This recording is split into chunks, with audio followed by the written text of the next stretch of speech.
Hey guys, it's Shane from Now That I'm Older. I hope you're liking everything you're hearing on the Rogan's Hell Podcast Network.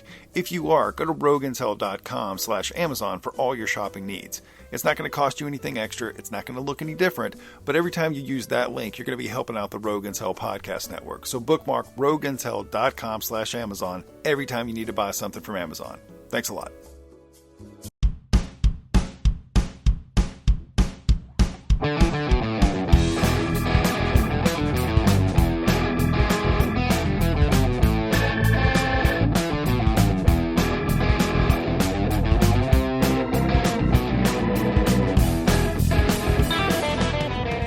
Today we face the monsters that are at our door.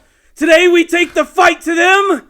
Today we are canceling the apocalypse. But we're not canceling the powerful Nerdcast. Hello, my friends. I'm Corey, and joined with me today, as always, is the lewd, crude, rude bag of pre-chewed food dude, Christian. What is up, my friend? Wow, thank you for that intro. And I still think Independence Day has a better speech, even though that borrows heavily from its master. I think the most genius thing about the Independence Day speech is that most of the time it rhymes, like unintentional. Does it? Yeah. Wow, I don't We will not go quietly into the night. We will not give up without a fight. It's like fucking Dr. Seuss wrote that shit. It definitely, I will not die by alien hands with green eggs and ham. I mean, that's not even that good. I'm sorry. I'm just trying to mix it up. It's hard to go against Corey and his epic rhyming abilities. I practice a little bit. I bet you did practice that intro a few times, didn't you? A little bit, but, I'm also excited. Obviously I'm referencing Pacific Rim, the big robot beating the shit out of monsters movie that came out a couple years ago, Guillermo del Toro. We're going to talk a little bit about that today, but there's also another topic that I really wanted to spring on you. It's something that's been going on over the course of the last 24 hours, and it's something that's really important to people like us because we have a YouTube channel. We discovered that new Hulk Hogan show? It is not Thunder in Paradise, which is freaking awesome, by the way. Well, then what is it, Corey? What it is that one of the most famous YouTube groups of all time had their channel shut down, and it is Team FourStar. Oh. That is right. The guys who do the Dragon Ball Z Abridged series, a lot of other anime abridged series, basically what they do is they take the Dragon Ball Z cartoon and anime series and they completely redub it with their own in-house voice actors and they make it into a comedy. They also add a little bit of new animation and effects to the show to try and differentiate it enough from the original anime version. The thing that's most interesting about this, of course, is that they're not really profiting from this and they're not trying to make money off of it. But one of the big things going on in the YouTube community right now all has to do with fair use and using footage, and amazingly enough, like just a couple hours ago, the channel was gone. Just came back up like an hour ago. Really? Yes. Well, to me, that doesn't surprise me that it came back. Mm-hmm. What doesn't surprise me also is that YouTube is full of bots that just start flagging things, or a flag system that's broken and a copyright system that we know is broken. And it doesn't surprise me they got hit because, to be honest, what they do rides on the absolute border of fair use. Mm-hmm. What they do really could be considered copyright in some reason. Big time. I mean, at the end of the day, they're using like all that Toei Animation footage, and Toei Animation is just like the executioner lately. Like they are looking for anyone who's using any of their footage from their popular shows, Dragon Ball, One Piece, freaking Toriko, even a few others, and they are just straight up killing them. They're not letting people like see this footage unless you watch the shows in Japan or watch some sort of streaming service, or you buy the DVDs, and things like that. It's just it doesn't surprise me at all that Team FourStar is being struck by this, to be honest. What's sad is that they were down, but they're already back. So Now the thing that was interesting about it is just like there was no like preemptive strike. It was just like, oh, you're gone, see ya. Like that was it. I mean, it makes sense too, because I mean, at the point they are now, as they're adapting the Dragon Ball series in their own way, of course, they have a lot of content up there, like practically whole arcs of the entire series, practically whole episodes, just with different dialogue, of course. And I do think that they change it up enough. They even have that little disclaimer at the beginning of the videos where they say support the official release. Like they're making it very clear. I remember one of the creators doing an interview. I don't know if it was like at a convention that someone recorded, but I listened to this interview, and he said pretty much, we don't want anyone to bother Toei and make them say they're okay with this, because they probably shouldn't, because if they were okay with this, they'd have to be making money with it somehow. So they don't really bother us. We don't really bother them, and we're just going to keep it that way, you know? I mean, even yesterday, when this all started going down, you go to Team FourStar's Twitter page, they were making it very clear this has nothing to do with Funimation. Funimation is not responsible for what is going on right now. Hell, they've collaborated with Funimation a number of times. But again, this goes back to YouTube and its bots and the fact that they, you know, it's entirely black and white to those type of like Machines. systems that check that stuff. Yeah, The machines. But the cool thing is the fans are what made this possible. They brought so much awareness to it. You know, obviously I make fun of social media all the time because it's really not my thing. But for getting like opinions and voices out there about something, I think it's really important, and that's what they did for this. Like they had this hashtag "Make YouTube Great Again."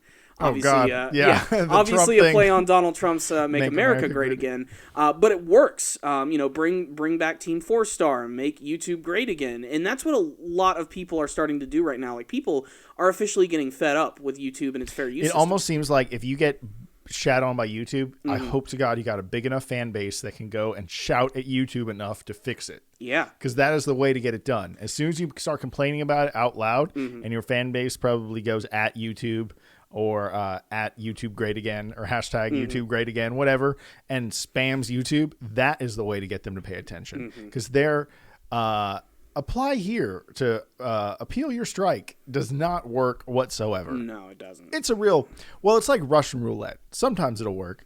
Sometimes you'll submit it and it'll just sit around and 2, 3, 4 weeks will go by and then you'll get denied and say, nah, it's definitely staying there forever. And because you appealed it, you're actually in worse scenario now than you were in the beginning. In some cases, it's better to just straight up ignore it and be like, you want it, you have it. You want it, you do. Either that or I'm just going to erase the video and it belongs to no one anymore. Yeah. You know, you have to make that hard decision. So it's not a surprise that Team FourStar, who was it? Nostalgia Critic was going through this, and he's made many videos about it. A lot of people, especially over the course of the last couple weeks, have been doing that. Now, even though the channel is back, not all of their videos are. There are still some that are gone. There are still some that are missing. They did want to reinforce, though, if you do want to watch any of these episodes, you can just still go to their website and view all of them. You're just going to be watching them on a completely different player. Yes. Big deal. No, it's not really a big deal, especially if you want to support these guys. That, you know, other than YouTube, that is the best way. Go to their website. It drives more traffic to them. And these guys do a fantastic job. I mean, they basically inspired the name of our channel. There's no basically about it. They did. They did. I mean, You know? Super Kami Guru 9000 or Super Kami Guru is a joke from a Team FourStar episode when they're in the Frieza series. And you can probably explain that scenario a little better than I could. I mean, basically all that's going on is there's this one character in Dragon Ball who goes by the name of Guru, who's this like really smart, overseeing like lord of this planet Namek. And in the DBZ abridged version created by Team FourStar, they basically turn him into just this like old, senile, really like pushy, like hates everyone kind of old guy. And he just wants respect from everyone and wants to be seen as like a god. And he keeps like changing his name. He's like, wait, I want to be called Super Kami from now on. They're like, all right, fine. No, wait. Super Kami Guru. And I don't know why, but that was just always really funny to me because they took this character who in the original series was like all noble and super powerful and really helpful to the heroes, and they ended up turning him into kind of like this really annoying nuisance. Kind of like Mr. Popo turned into this very dark, weird figure throughout the show, and no one really knows anything about him. And it's just that inspired us a lot. And we were like, we were trying to come up with names, and we love Dragon Ball Z, and we were like, what about for Super Kami Guru? You know, and like we need something more. 9,000. 9,000. That's like the number associated with Dragon Ball. At this point. I figured that would work. And some people even message us today, and they're like, "Are you guys the Super Kami Guru?" And we're like, "No, we have nothing to do with the abridged channel, to be honest." And most of the time, we just call ourselves SKG 9000 right now. So it's so much easier. And be honest, our name kind of sucks. It's good, but it also sucks. Yeah, you know? But I mean, we've been using it for so long that we just can't change it. Yeah, you know, it would be too weird. It might even be alienating. Some people who watch our videos might not be able to find them. It's stuck with us, and we're going to continue to stick with it, just like Team FourStar. And I'm so glad that they're back, because I can only imagine what the panic was like. I mean, we've been in situations kind of like this before years ago with some of our videos, like the channel just suddenly disappearing, and we're just like, fuck, what do we do? There's not much you can do. Like you said, you can do the whole appeal thing, but you're not going to get any answers soon. And it got to a point where it's like, fuck it, we're just going to make a new channel and start over. Yeah, and we had to. And the other thing about this is, like, I'm glad they're back. I think it's great. It's still showing that YouTube has to make some big changes, but also it's installed a little bit of fear in me, because, I mean, we have some videos that has no video content, but a lot of imagery. And that really scares me to know what could possibly happen. And I also have these videos planned coming up soon for the 20th anniversary of Pokemon. Yeah. I'm horrified. I'm like so excited because I'm like, finally, 20th anniversary of Pokemon. I can finally do another Pokemon month with some cool videos. I have some top 10s that are already like planned and already being worked on. And yet I'm like, but what type of imagery can I use? Like, can I use a picture of a Pokemon like while I'm on screen as well? And I've done it before and there's been no problems. But just the landscape of YouTube has just got me scared right now, I think you got to just do it, Corey. And then, I mean, what do you think Nostalgia Critic feels like every time he uploads a video now? He's probably terrified. Yeah, I know. So, and I mean, if you're so scared that you don't create stuff, even though you're a YouTube creator and that's kind of what you do. Exactly. I mean, it's kind of censoring the artist in a lot of ways. And I don't want to do that either. Like, I don't want to make like a half-ass just me in front of a camera talking about Pokemon. Like, I want some cool visuals. I have some music that I'm putting in the video. Like, it's just, I want it to turn out good. And a lot of people have even said some of their favorite videos are the ones where we reviewed the Dragon Ball movies. Yeah. Because we took the time, they're scripted, they have pictures and I've things made sure like to back all of them up just in case something bad even happens. It's just such a shame that, like, it's scary to make those now. Yeah, and those are the projects that I love working on the most. Yeah. Just because they allow us to sort of, like, stretch our creative wings a little bit. And we made a pigs in space It's still one of my favorite jokes. Not a super popular one, but I love the execution behind that. Some of those reviews were really fun working on, just coming up with some of the ridiculous jokes. And we had so much more free time back then, so we'd put, like, a lot of time into them.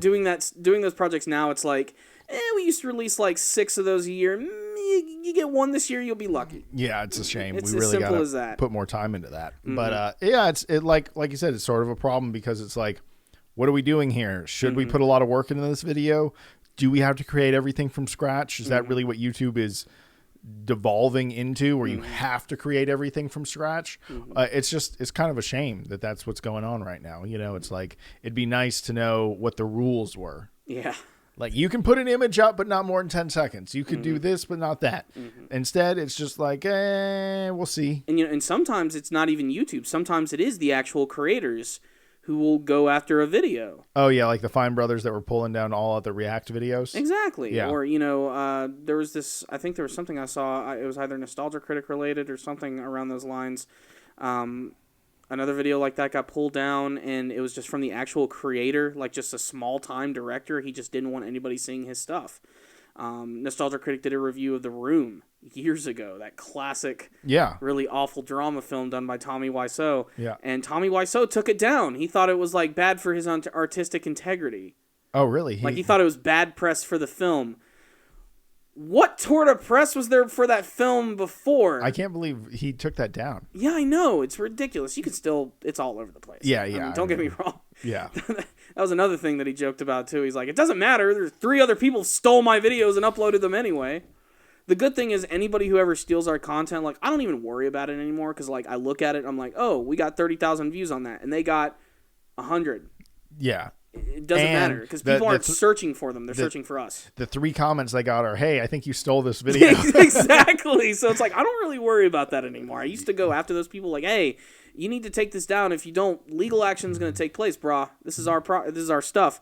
But then it was just like, fuck it, whatever. They're not getting any views off of it anyway. Yeah. Actually, please don't take it. But the idea is it doesn't really bother us because it's like our viewers are our viewers anyway. If anything, they're just going to write bullshit. They'll be like, why the fuck are you uploading this stuff? That's about the only comment you're going to get on a video if it's one of ours. Yeah. But it's flattering. People steal our stuff. Yeah. It is flattering. Yeah. Isn't that weird? Yeah. It's like, fuck, our shit got robbed, but our shit got robbed. Our shit got robbed. Like, somebody wanted that. Someone said, I want that Dragon Ball Z review all with my name underneath it. With all the same info. They don't even try to change anything aside from just the shit in the description box. I saw this one guy that reviewed RoboCop, and someone called him out so hardcore and said, dude, you're just reading off Wikipedia. And I thought it was so funny that they called him out on that, because you go to Wikipedia and like the whole organization of his video and everything is just like the Wikipedia page. And I thought that was... You got to be careful if you making movie reviews or doing reviews of shows, you're copying something, or you're going to get caught. Oh, there's just too many people out there. Exactly. Especially if something has a big fan base. Mm-hmm. I watched almost a 42-minute episode of this guy that did a breakdown of every Easter egg in Star Wars, the Force Awakens. 42 minutes of Easter egg. 42 minutes. I was like, I got like 15, 20 minutes in, and then I had to go do something else, but then I came back and finished it. It was good. But also, it makes you wonder, because he also did a breakdown of the Deadpool credit scene, post-credit scene, and he had some of the footage of that scene in there. Like in his video? Yes. And an ad played before it? Yes. How in the hell is that even possible? I don't know, but he had like 1 million hits on that video, too. Did you, flag it? Yeah, I flagged that shit right away. No, I'm kidding. No, I don't want you to flag it. I'm kidding. I'm kidding. I don't really even think there's a need to flag videos. But... Like, was there any audio attached to the footage? Yeah, it's the clips. Oh my god, I don't know how that guy's doing that then. Like, let me see if I pull it up for a second. Not that I want to watch it again, but just so people know who I'm talking about. Yeah, but I mean, like, the politics of YouTube are kind of strange. You have that one channel, Watch Mojo, which does like 1 million top 10 videos every friggin' month. They might as well be called the top 10 video channel. That's all they do practically. Occasionally they do some superhero type origin videos, but mostly it's just top 10 movie stuff. And I mean, it's all based around movie clips. There's no host that you ever see. It is always strictly just movie clips. I don't know how they do it. I don't know how they get away with it. I don't know how Honest Trailers or CinemaSins gets away with it. I can kind of understand with Honest Trailer and CinemaSins because there's more, it's not just showing the movie, it's like commenting on it, especially CinemaSins. But they almost never show a clip without a voice over it. True. A lot of the time, like, especially when they're trying to like make a joke really work on CinemaSins, like they'll show the clip, but they'll like slow it down. There's no audio. Like they'll focus on a specific part, and it's like if you want this, and and they're really just talking about the backgrounds or something, and they're playing the clip. Or I find that that's okay, but they're taking a risk, like just showing it. Yeah. Even at all. Unless they're getting some sort of permission or they have some sort of loophole that we don't know about. Or maybe they're corporate backed. Like maybe it's like Fox that actually owns fucking Mojo, or whatever. It's possible, yeah. Maybe they use only like, movies from that studio. Yeah. But again, there's also the YouTube bots. Like that's the other thing. Like they randomly just sort of come in and sweep up. And what was it? Like when Nintendo got aggressive? They just grabbed all the Nintendo videos. Yeah, they took them all and they claim them as their own, and now they're making money off of all those. There's still people who make Nintendo videos. I don't fucking know how they do it. Supposedly there's a YouTube Nintendo partnership program where like Nintendo gets like a certain percentage. I think it's like maybe a 70-30 share. I don't know. I'm just pulling shit out of my ass.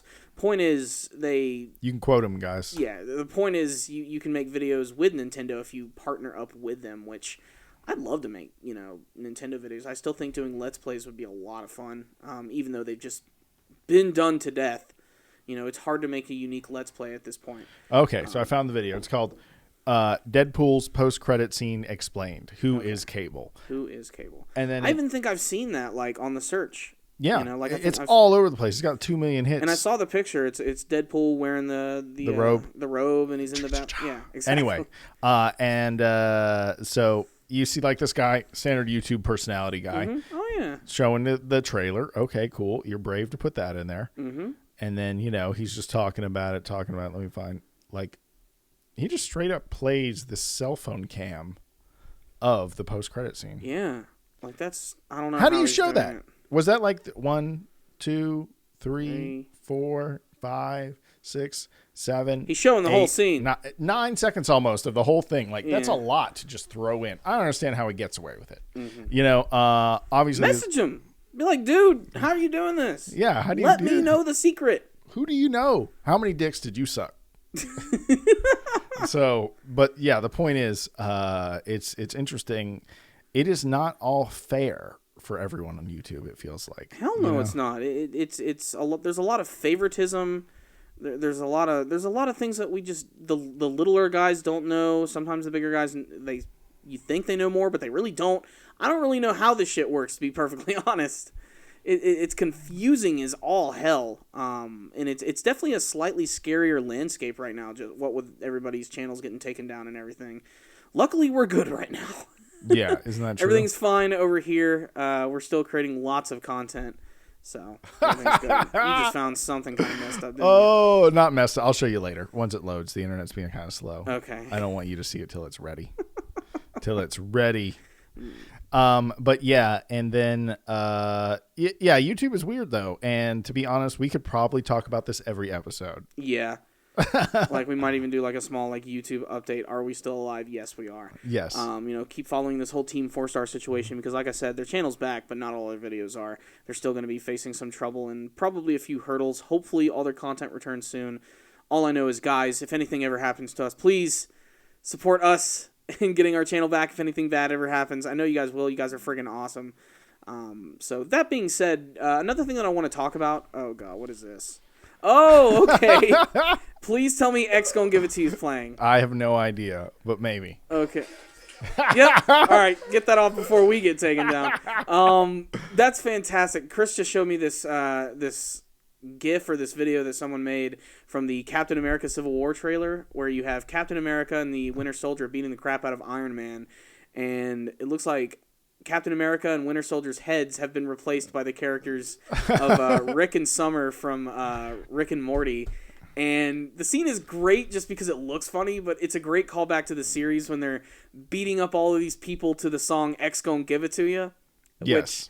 Which, that song has become new again thanks to Rick and Morty and Deadpool. Like, that's to me practically the official theme of Deadpool at this point.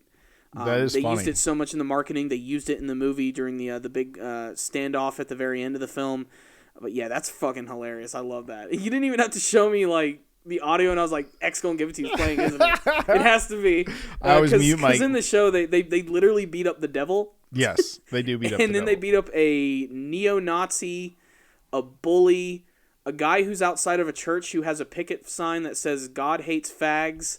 And then the last one is this guy, I think, who's walking his dog, who pulls him with the leash, and they get really mad at all these people. And what's funny about the fight scene is they do the same moves for each person, like over and over. Like one gets punched, one gets kicked, then Rick like smacks them both with his hands and knocks them on the ground. Like, and they do it every single time for each person. It's pretty damn funny. We've talked about Rick and Morty a lot. It's a funny show. Check it out. It's great. Who knows when the third season's popping up? Probably another year, I'd say. Yeah, we'll see. Mm-hmm. I want to see it as soon as it comes out. Mm-hmm. What else you got, Corey? Something that I really wanted to talk about last time we didn't have an opportunity, and it's also sort of going in line with some brand new news that just came out. Biggest thing about Deadpool right now is that it's an R-rated superhero movie, and everybody's trying to see, is this like the next big thing for superhero films? Are we going to see more mature content? Are we going to see some more R-rated films, not just in superheroes, but from some other big properties as well? And before the movie's even out, in theaters, even on DVD and Blu-ray, they've announced that Batman vs. Superman Dawn of Justice, when it releases on DVD and Blu-ray, will have an R-rated version. Okay, what does that mean? It means, I guess, it's going to be more violent. Is it just riding that Deadpool dick now? That's what everyone is saying, but this movie finished filming, right? Yeah, but maybe. What do you think they did? They just filmed everything with a fuck in it or something? I don't know. Like, that's what I'm trying to figure out, because I've never heard of anything like this.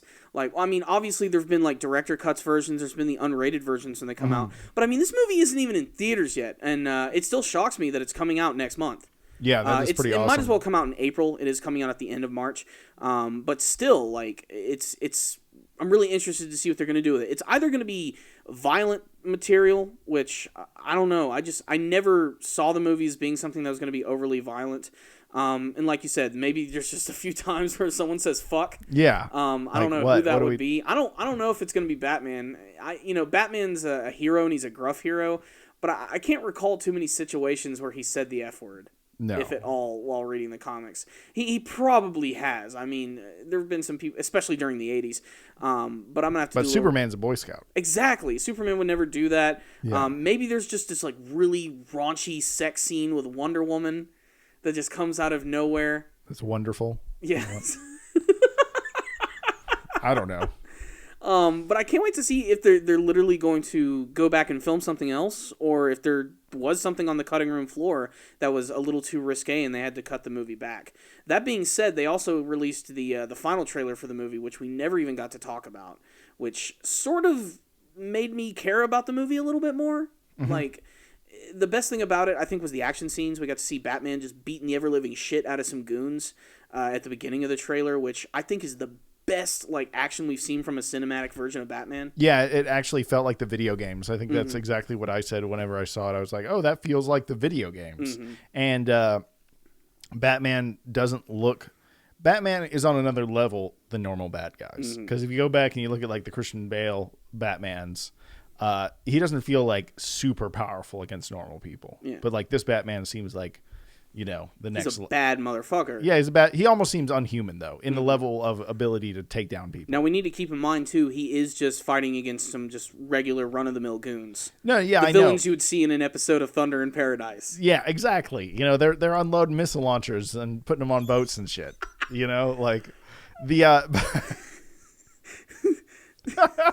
That makes no sense without explaining what we did yesterday. I'm sorry, guys. We'll get to that. The main thing is though, he's just above what a normal person can do. And I mean, I'm not saying he's Superman, but what I'm saying is he is a true hero and a true superhero. So it's nice to see them actually represent that. Not just a guy that can punch you real good. Yeah. He's a guy that can jump over a human being. He's a guy that can do all these things and is acrobatic. I mean, he did some luchador-esque. Crazy shit in that trailer. The first move they show him doing is he basically does a lariat power bomb to one guy, and that one scene where he grabs the one guy in the neck and then starts to jump over the box and slams his neck into the back of the box. Just, it's so fast and fluid, and there's little parts in there, if you go back and you freeze frame or you watch it in slow-mo, you're going to notice things you never saw before, the scene where there's three guys around him and he's just going from one to the other. The guy that's behind him actually takes his knife out and he slashes it against Batman's neck, and there's this spark that flies up. And I thought that was a gunshot. I almost thought that was a gunshot. No, he takes a knife and he slings it across his neck, and there's a spark. And that means that his mask or his cowl is going to have some sort of protection around it, so that knives or bullets can't penetrate it. And little attentions to detail like that are awesome, because when you see that, he's also beating the shit out of two people at once. So it's going to be one of those action scenes that's worth rewatching, so you can just see all of the little bits of choreography, and it's just brutal as hell. Like I said, the big lariat power bomb. He throws this dude into this giant wall of boxes. He takes this one guy and just literally chucks him into a wall, which just destroys everything. And then my favorite bit was the final punch, where he punched the guy so hard that his head just slams into the ground. It almost looks like you said, something from the video games, but also it reminds me out of something that I would see in an anime. Yeah, and also the dynamic of Alfred and Batman working together is something we have not really seen all that much in the movies, but it seems like they're really going to be a tight team. And Alfred is not played by an old, useless white guy that's just frail, and about to die. Well, Alfred is a badass. That's something that a lot of people tend to forget. Alfred looks like a badass in this movie. He did not look like that in the old movies. He looked like a frail old grandpa. Michael Caine, I think he did a good job, but I couldn't separate Alfred from Michael Caine. Really? That was my biggest thing. I'm I like what I'm seeing, but I'm this is just Michael Caine reading some dialogue. That's just the way I look at it. And then you had, I think his name was Michael Gough from the Tim Burton films, which, like you said, he is the definition of a frail, old, not very badass version of the character. Yeah. He had a little bit of the dry wit, but also I think he was way too fucking nice. The dynamic between Bruce Wayne... He was a fucking butler. That's all he was. Yeah, in a way. I mean, he was a butler who knew Batman's secrets. Yes. But Alfred should always kind of butt heads with Batman a little bit. He'll support him because he has to, and he wants to honor the wish of his... fuck, I need my paycheck, and this is the trust fund baby. He honors the their memories of Bruce's parents and everything. He's worked with him for so long, and he literally sees Bruce as kind of like his surrogate son in a way. But at the same time, he doesn't want to see him do all this destructive stuff. So he's always you can do this, but you probably shouldn't. And he always has some sort of quirky response back to that. And that makes sense. And he's going to take more of an active role in the movie, which is cool. He's basically flying the Bat Pod or the Bat Plane like a freaking drone. The Bat. The Bat. I think that's what they called it in the last Nolan movie. His flying thing. The Bat. The Bat. Yeah, I'm kind of over the whole Nolan movies at this point. They were good. They were good, Corey. Don't shit on them. That gave us the new Joker, which everyone likes. I mean, he's good. He's like my third favorite Joker. Yep. So we'll have to see how Jared does. Now that they've announced that Batman vs Superman is going to have an R-rated DVD version, there should at least be some sort of equivalent for Suicide Squad of all movies. You think that one would be the one that would get like the R rating just because it's about a bunch of fucking villains and serial killers and shit. So That'd be cool. Yeah. I want that to be R-rated. Yeah, I want like Joker fucking cutting people up and laughing about it and dark shit. You know, like nothing like that's go gonna full happen. in. Yeah, nothing like that's gonna happen. And the other thing, Batman the series doesn't really show you that stuff. They just imply things a lot when it gets really, really dark. I mean, there are some Batman comics that are violent. Well, I'll but be honest. not like super gory. They're not gory. That's what I mean. It's implied gore. Maybe that's a good way to put it. Like Batman doesn't get that crazy. So maybe they'll never do it like that because it's just sort of like not the way they do it. Yeah. You know, maybe Suicide Squad will though. I mean, it has the potential. Like, I want to see Killer Croc like rip someone's head off or something. Yeah. You know? It's just like ridiculous and stuff. just do something really, really crazy like that. Deadpool shows up so he can rip his head off. Exactly. But that's the thing. I also kind of hope this whole R-rated like trend isn't going to destroy certain movies because I don't think everything needs to be rated R or like overly grotesque or violent or everything. I think it has to depend on what it is they're adapting or what type of story they're trying to tell. DC Comics can go to some dark places, but I'm still shocked that there's an R-rated Batman versus Superman movie that's gonna. It's strange. It blows my mind, you know, because obviously this movie's not just going to appeal to those fans, but also they got merch to sell. You know, they got toys to sell, T-shirts, Do people still buy boxes. Toys? Mostly older folk, I'd imagine. There's still little and kids. Up, way up. Way up. I mean, there's little kids who play with action figures and stuff, but I'd say leave it in the box. Fucking Saturday Night Live. Star Wars toys. It's true, though. A lot of those toys are made strictly for collectors now. Like, one of the biggest things right now are those, they're called Hot Toys, which make these, like, 1/6 scale versions of, like, just about any character you can think of. Like, there's Iron Man Hot Toys, which are really popular. Every, like, armored version of Iron Man that's existed in the movie, even the ones from Iron Man 3, they've made a toy of it. And they're all, like, die-cast metal, super articulated. The faces are sculpted so well, it's kind of scary. Ooh, wow, they got so many cool ones. And they did one with Thanos where it's literally him on his throne, and they made the throne like have these like clear plastic pegs, which makes it look like it's actually like floating and everything. Okay. Like, they go crazy. Like, these are the type of toys you don't play with or hand like to your 5-year-old son. These are the type of toys you put into a cool pose and put on your desk or on your shelf.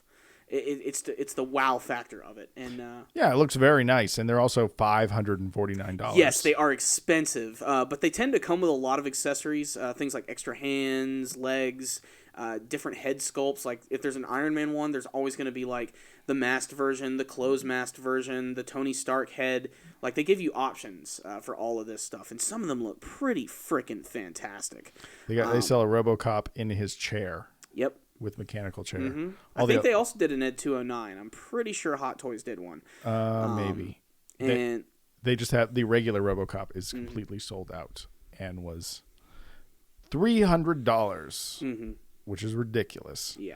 They have That's actually a cheap one. Oh, that's totally like cheap. $250 to $3 is the cheaper ones. Yeah. They have Predator. Samurai Predator. I don't even know that existed. What the hell is that from? It might be something original. It could be from a comic spinoff or a book or something. I have no idea. Yeah, there's a Samurai Predator, which is just too cool. They have 3 different versions of Raiden that you can make. Raiden, like Raiden Metal from Gear? Metal Gear Solid. Okay. They've got Raiden. They've got Raiden Inferno armor version, and then they've got a bigger version that's currently on a wait list. The Raiden Inferno armor version looks pretty fucking baller. I'm not even going to lie. Like, look at that shit. Holy shit. It That looks so awesome. Cool. Those colors are awesome. You guys can't really see it well. Yeah. Sorry. That sword looks really awesome, too. Yeah, of course it's a red sword. You know, couldn't be Inferno version without it. It's only $300 just in case you want to buy a fucking Raiden that sits on your shelf and doesn't do anything. Fuck, man. It would be cool to own. I'm not going to lie. I mean, there have been a few instances where I've seen some like, am I going to buy this? Do I really need this? Not really, but damn, it looks cool. I'm kind of hoping that they would eventually do like maybe something with Ninja Turtles or something. I think that would be really awesome. The Predator one I remember seeing looked really damn awesome. The RoboCop ones, like you saw earlier, those just look freaking sweet. Just there's so many ones. The Marvel ones are the ones that they're really banking on a lot, just because there's so many characters they can make. Like I said, all the Iron Man armors, all the different versions of Captain America and Thor and all that. Like they go crazy with them. There's a super huge Hulkbuster version, which is just fucking huge and ridiculous, and it actually has like a regular Iron Man figure in the actual like suit. So it's like getting 2 in 1. I know that one was like super crazy expensive. Probably. But Hot Toys have been really popular. They've exploded over the last couple years because of their detail, the size of the figures, and the fact that you can pose them really, really well. They've even been doing Star Wars ones, which of course, those are the ones that have been killing me the most. That's what's like, fuck, I really want to get like a Captain Phasma Hot Toys or a freaking Kylo Ren, of course. Just looks so They already have the awesome. Ben Affleck Batman up. They do. Oh, they're doing that one, and they're doing the armored one. But they haven't released the armored one yet. No, they I just can't have see images of it yet. I don't see the images anywhere. Oh, you need to look that. We need to be doubling our search here. That was the one I saw. I was like, oh shit. They got like an the armored coolest. one. I think they did. I think I don't know if Hot Toys did the 1989 Michael Keaton Batman. Okay. Yeah, they did that. I think they did a Christian Bale. It might be NECA that I'm thinking of. For all those collectors out there. Oh, they have Light Up Kryptonite coming with the Batman Superman. Maybe that means Kryptonite is going to be in the movie. I figure that's how Batman's probably going to beat Superman. Yeah. That's my biggest theory. Fucking pussy move, man. What? No. Goku destroyed the Kryptonite and still fought Superman. This is Batman thinking at its smartest. That's what happened in the original comic too. That they're kind of basing this off on the Dark Knight Returns, except that Batman had help from another hero. His name is Green Arrow. He's basically Arrow in their universe. They're practically the same character aside from backgrounds and characterization. But what he does is he gets Green Arrow to create this arrow out of like pure kryptonite, and while he's fighting against Superman, he shoots him from afar, and that weakens the hell out of Superman, and that's when he just starts wailing on him and just beating the shit out of him. That might be what happens in the trailer when he blocks his punch, like it's maybe finally starting to take effect, and then that's when Batman's just gonna wail on him and just beat the fuck out of him. He's gonna let him know, he's like, today you're gonna remember this was the day that you lost to me, motherfucker. Yeah. He says it a lot cooler in the comic version. No, it's gonna be He has cool. this like whole speech that's like really awesome. Ooh, I want one.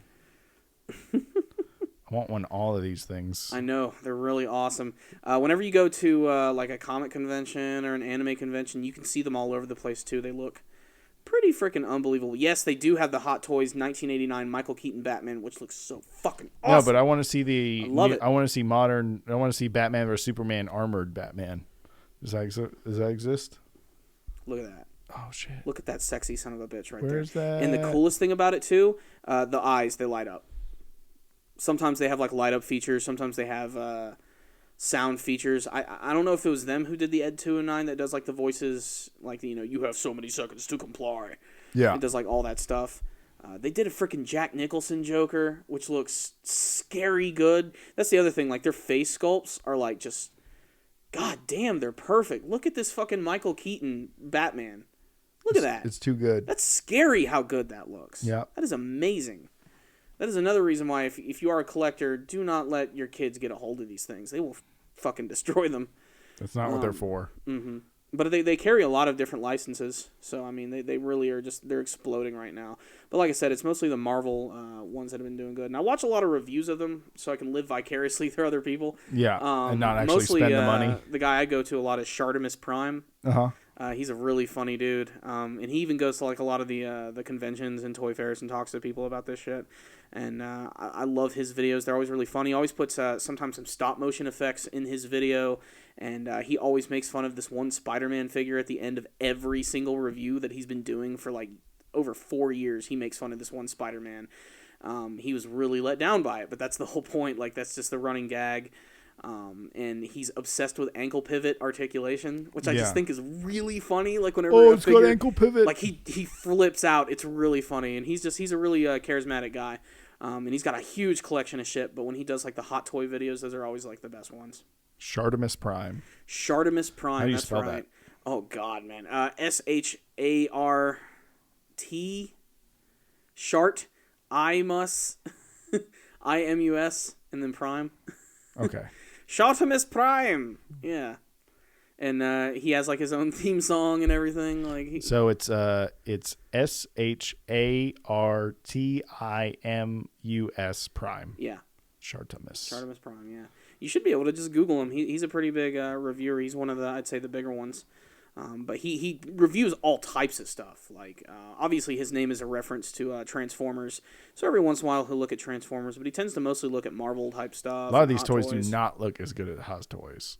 But I guess Hot Toys. Oh no, really he doesn't just review Hot Toys. He reviews everything. Yeah. And sometimes he doesn't keep this stuff. Sometimes these are literally donated just for a review. Oh, like someone will send it to him? Yeah, they'll send it to him. Or sometimes he'll have someone send him something that he sends back just so that he can make a video review of it. Because that's it's not so much collecting them all, but just really trying to review each one. And he goes through everything. The packaging. Oh, really? The packaging? He goes to the packaging real quick. And then he opens them up, shows them off, shows you every little detail, shows you every single articulated movement, and then says what he likes, what he doesn't like. He compares it to other things, rips on Spider-Man for a second, does a little animated segment, and then that's it. What about the Spider-Man does he not like? The whole Spider-Man joke is that the figure is it's Spider-Man. It's known as Big Time Spider-Man, which is the Spider-Man which is black and green, and when he got the figure, he was really, really excited for it. This was years ago for Big Time Spider-Man, and it ended up just being a really crappy figure, and he officially dubbed it the Big Let Time Down Spider-Man. And at the end of every review since that review, and he's like let's say he's reviewing Hot Toys Iron Man, and here's Iron Man right next to the Big Let Time Down Spider-Man, and then usually he does a little stop motion effect with him, and just he's only been doing the stop motion for about a year, but he always compares it to Big Let Time Down Spider-Man, which is always. I would think the joke would get old, but it's always funny because he gets right to it, and sometimes it's just real short. It's just it always reminds you, man, he really hates that fucking figure. Yeah, and he's been keeping it just for those joke purposes, which is fantastic. The Thanos looks great. I'm watching the Hot Toys one. Yeah, that Thanos one looks fucking awesome. It's so well detailed, and I love the fact that they included that seat. Yeah. To me, that's honestly, that's what makes it. Seeing something like that on a shelf or something, or on, a cool desk or a setup, people are going to be drawn to that and be like, that is fucking cool. And he's, pivoting every joint and showing you how well they all work and stuff. Exactly. No wonder. You're getting some really nice stuff for, $500. Mm-hmm. That's ridiculous. Yeah, his Marvel collection is crazy. It's kind of insane. He does a lot of Star Wars stuff, too. Obviously, Star Wars merchandise right now it's still going so strong just because of Force Awakens, which is still cleaning up in terms of box office. And not to mention, they're already filming Episode 8. They already made a freaking... Remember I showed you that little promo a preview video? Trailer? Yeah. Not a trailer, but a teaser. They're filming on the very first day, which apparently... They're immediately starting with the scene... Doesn't mean that's how the movie's going to start. No, probably not. Oh, Big Letdown Spider-Man. Are you looking at it? Yeah, there he is, yeah. And if you see, if you press play, you'll be able to see, probably Thanos is going to destroy him or something. Yeah, exactly. Yeah, he just throws him on the ground and stomps on him. But yeah, Big Let Time Down Spider-Man. That's great. It's definitely one of his best running gags. I've always really enjoyed that. But his reviews are fun, and when you're done watching them, you'll be tempted to want to go buy one of these things. Or like you said, live vicariously through him, and that's the reason why these channels are good. That's why I like watching them. $500 on a fucking figure. Look, man, I like nerdy shit, but damn. It'd have to be a character that I really, really was passionate about. Yeah, you'd have to be like, what? Oh, don't we have some Pacific Rim? Is it's a very specific rim. All right, well, let's get to this rim job real quick. We have Pacific Rim, which, the first movie was great. Though. I think it's a good sci-fi movie. It wasn't the most successful movie, but it created huge cult following, and because of that, they are going to be making a sequel. Guillermo del Toro is still going to be involved, although I know currently right now he's busy working on a secret project with Hideo Kojima, of all people. Well, that's going to be epic. Which is just, it has to be. What an amazing combination. Two ridiculously good storytellers. True. And they are going to be making Pacific Rim 2. It's already been announced, but we're finally starting to get some other people added to it. It looks like we finally have a director for the film, and maybe it's just me, but all these new hotshot directors that are coming out, especially working on sci-fi and Marvel movies, They always previously worked on certain projects. And did everyone and their mom work on Buffy the Vampire Slayer? Seemed like everyone did. Is it not true? Like, every single time we talk about these new movies, he's like, and he worked on Buffy the Vampire Slayer, a show that was apparently really popular that I really never watched. Did you even know that Buffy had special powers? Or did you thought... Does she have special powers? Yeah, she's the hunter. I just thought she was a chick who killed vampires. No. She's like the hunter, so she's like kind of a badass. Like, she has special reflexes and stuff and can just, jump over people and stab vampires really easily. And I didn't know that. I watched the first 2 episodes because my girlfriend's like, "You got to see Buffy. I can't believe you've never seen it." I'm like, "Oh, this chick is like a badass." Isn't she like a Whedonverse fan though? Yeah. Anything Joshua? Anything he Whedonverse touches. isn't actually a real term. I heard it on a Robot Chicken once. No, it is the Wheatonverse. Yeah, the Wheatonverse. She likes Firefly or what was that other show that they... Serenity? Serenity. Mm-hmm. Yeah, all that. She loves all that stuff, That's great. Wheaton is good at doing certain... He's like good at riding that line between like a CW show and a show with some decent action and characters. But there's like a line. He rides that real well. I think you know what I'm saying, right? Yeah, I totally know what you mean. Yeah. And that makes sense too. Like, again, the guy who's working on this movie, who for some odd reason I can't seem to find his name, but I will find it. Spartacus creator Stephen S. DeKnight to direct. Stephen DeKnight. Okay. He's also worked obviously on Buffy the Vampire Slayer, but he worked on the spin-off show to that, Angel. He also worked on Dollhouse and the Smallville television series. So this guy is totally at home with the CW. Like, this is a huge project for him to work on, and I'm ready for some more Pacific Rim. I'm really excited for it. The first movie was a real pleasant surprise. It was a real fun sci-fi kind of almost 80s feeling action movie, and I'm hoping they'll be able to capture that again. What was that 80s robot movie where the robots fought and the people were in them and stuff? Oh, God. I know exactly what you're talking about. It's like I'd watch it all the time when I was a kid, but I don't remember the name. Man, it was so bad it was kind of good. No, it wasn't good. Like, I remember, didn't they, like, fight, like, in a big arena? Yeah. Or something? Like, yeah, and then they would, like, it almost looked like they were fighting in, like, a desert arena. Yeah. Or something. I know what you mean, though. I barely remember that one. Rock'em Sock'em Robots, the movie. It's going to happen.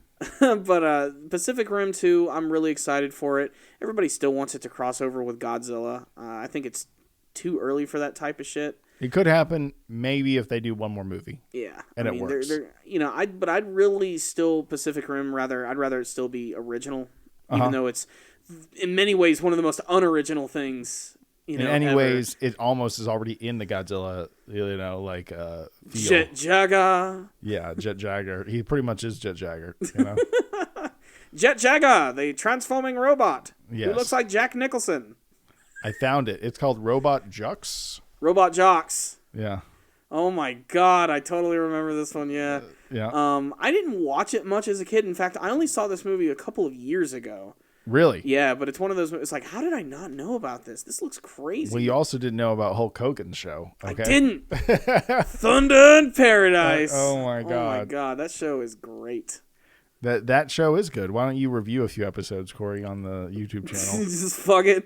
Review the whole series, Thunder in Paradise, Hulk Hogan. I haven't heard much from Hulk Hogan lately. I know he had that controversy a couple months ago. After being called racist, you kind of chill out and stay away from the public. But, like, that didn't, like, stop me from, like, loving Thunder in Paradise. No, it's like, I totally got up into that. It's all about Hulk Hogan, being Hulk Hogan. He plays a badass named Hurricane who has a transforming boat, and they use it to stop shitty terrorists.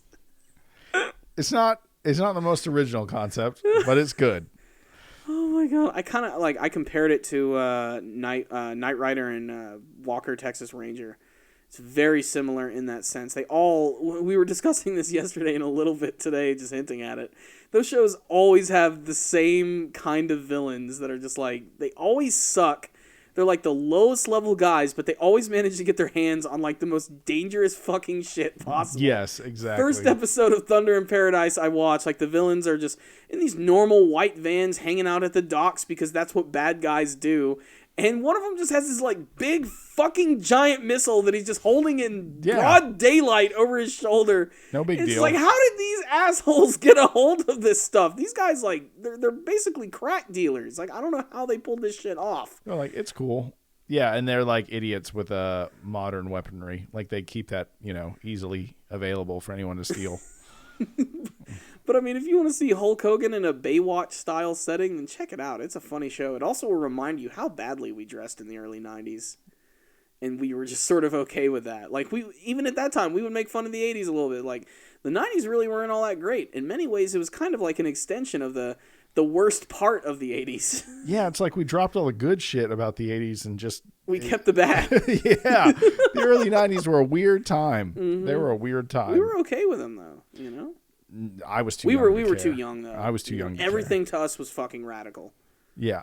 So, I mean, we didn't even think like anything was bad at that time. Nah, I didn't care. Like I was very not self-aware at that time. I was too young back then.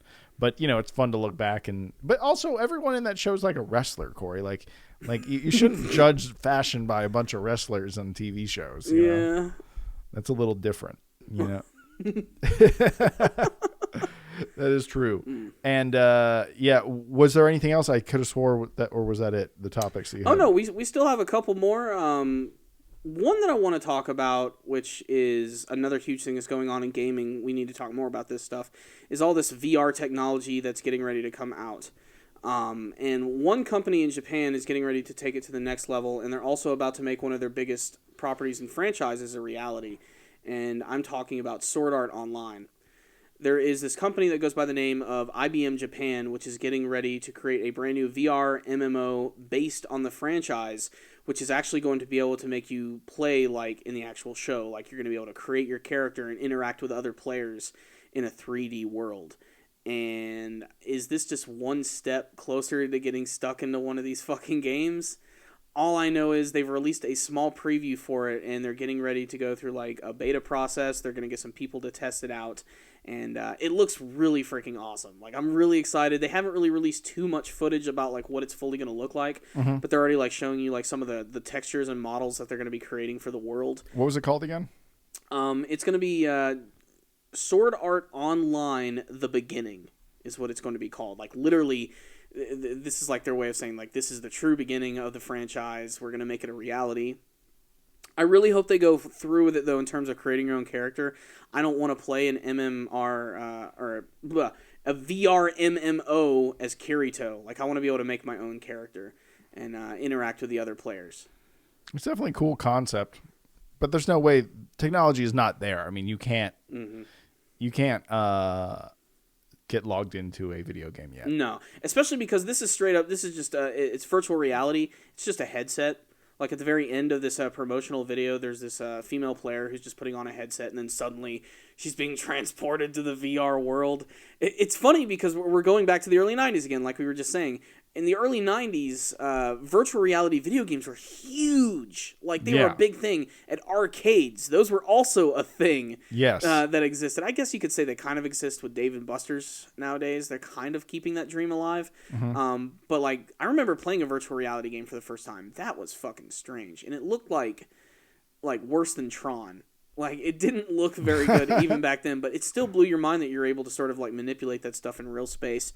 And, obviously, VR games, the best ones for them, I think, are going to be first-person shooters and RPGs. And, I mean, Sword Art Online is just the perfect thing to do that with. There have been video games before, but they've just been traditional RPGs.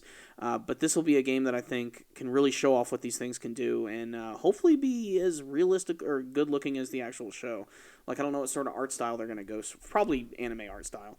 I just feel like the whole VR gaming thing is just going to take a while to get good. Mm-hmm. Not that it can't be good. It's just it's going to take a while for them to figure out how to make it interesting. Mm-hmm. So I'm sort of interested about that, but at the same time, I am very skeptical to see an amazing VR game. Mm-hmm. I did see this one that the guys, I forget, Freddie Wong, do you remember that YouTube channel? Yeah. He had a group that, like, I think they sort of broke away business-wise from him. And with Quarter Digital or that other one, you remember that Wizard Battle where they're drinking fucking bottles of potion and then they end up barfing, like, different fire and ice and stuff. Yeah, that was crazy. And anyway, I think that they have their own development studio now, and they made a VR game. And it's cowboys that shoot each other from wagons as they're riding along, and it looks pretty cool because that's smart because it kind of eliminates the need for movement. Yeah, and you can just focus on, like, the gunplay. Yeah, and it looks really good. Let me see if I can pull that up. Yeah, that's going to be a big hurdle for a lot of these games because obviously, you know, a game like Sword Art, you're not going to be just standing in one space a lot. Like, to be able to travel like across like a big world, I think would be really freaking awesome, especially if they can emulate everything about it. I think it's called. No, that's not it. No, I'm repressed those memories of that wizard video you showed me though. All I remember about it was guys with these like really big fake wizard beards, and they were drinking these potions which like permanently stained their beards. Yeah, like that's all I remember really about the video. It does look good. Let me see if I can find that Oculus Rift game. If they do make this Sword Art game like the TV show, I think that'd be pretty cool too. You know, start at your own harem. Be like that one dude who's like surrounded by like 10 chicks who are probably all real dudes in real life. That was always my original theory with the original show. Like we would always joke like, what if all these chicks are actually just dudes? Yeah, they're just dudes. They eliminated that possibility pretty quick, but did they? Yeah, because I think they made it so that like as soon as the evil guy came in, he's like, oh no, now you're stuck in the game. They made their actual appearances like come in. Oh yeah. And there were a few like females who became males. Yeah, that would have been pretty freaking hilarious. That would be weird. Mm-hmm. Yeah, that would be very weird. I'm gonna find this fucking game, man. I can't find it right now, but it was very cool, and I wish I could remember the name of these guys that made it. But yeah, it's just I thought it was a cool concept because things are happening. It's kind of a rail game, I guess you kind of call that like a rail game, like a rail shooter. Yeah, you're kind of just along for the ride. Star Fox, yeah. Mm-hmm. But it was very cool looking, and I was like, oh, this could work. But man, making a Call of Duty or a Battlefield, the hardest part's the movement. Yeah, hardest part's the shooting part. I think is going to be the simplest part. It's just how do you move when you're in one of those headsets? Do you physically have to move yourself?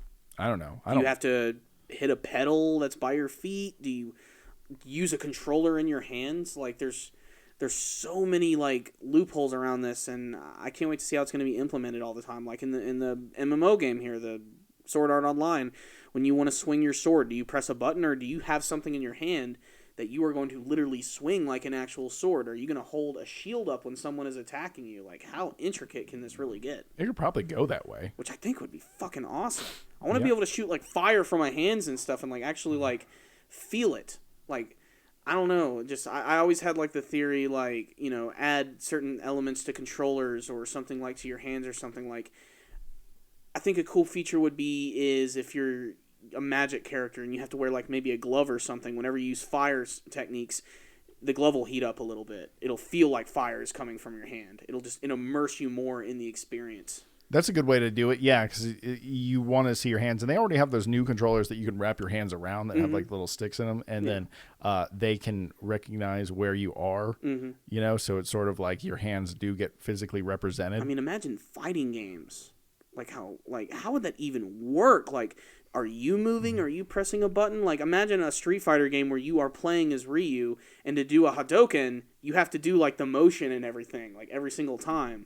That could be fun or horrible. But I mean, like, how would you do like those spinning kicks and shit? Like, no idea. Exactly. There's gonna have to be certain things that are gonna have to change. I would love to do like a DBZ fighting game where maybe you get to create your own character who plays the others, where you have like the opportunity to feel what it's like to fly around the earth and land and then fight people and do kamehamehas and big ki blast attacks. Like there's so much possibility for this, but it is still very early. They're also saying like maybe they can do. I'm about to watch a video that's called Ninja VR Katana, and I guess you can like have a foam sword, but it gets represented as a real sword. But then it's just like, are we just using fancy pretend machines? Because we're both still whacking each other with swords. Basically, I mean, that's the other thing you have to kind of like remind yourself. It's like, is this really necessary? Like in order to truly be immersed in a gaming world, do I have to control all the movements myself? Is this simply not just another extension of Nintendo's Waggle initiative? Yeah, are we waggling here? Because their whole concept behind the Wii's, you control everything. The tennis racket is in your hand. When the ball flies towards you, you swing it like an actual tennis racket. No, actually, you can sit on the couch and flick your wrist. Yeah. Like, how much control do we really have over this stuff? Like a Star Wars lightsaber game, a Star Wars game in general on VR would be fucking awesome. Yeah, but everyone's tried it and it's never good. I know. It's never been good. We have to perfect it, or we have to turn it into some sort of cheap gimmick. I mean, right now it still is kind of a gimmick. You know, It's a gimmick. We're going to have to see something really, really blow our minds with this. Yeah, I just never been that excited yet for this. But I think that there's the potential to make VR really good, and I'm excited. I almost bought an Oculus Rift. I was like, oh, I want one when they released for like $600. Wait. I'm going to wait, but I want one. If there was ever a video game peripheral or new piece of hardware that you need to wait on, it's definitely VR. Nah, dude, I'm buying it. But they're moving ahead. You know, we'll have to see what they're going to do. Who knows? Maybe Nintendo has something planned with their mysterious NX system, which no one seems to know anything about.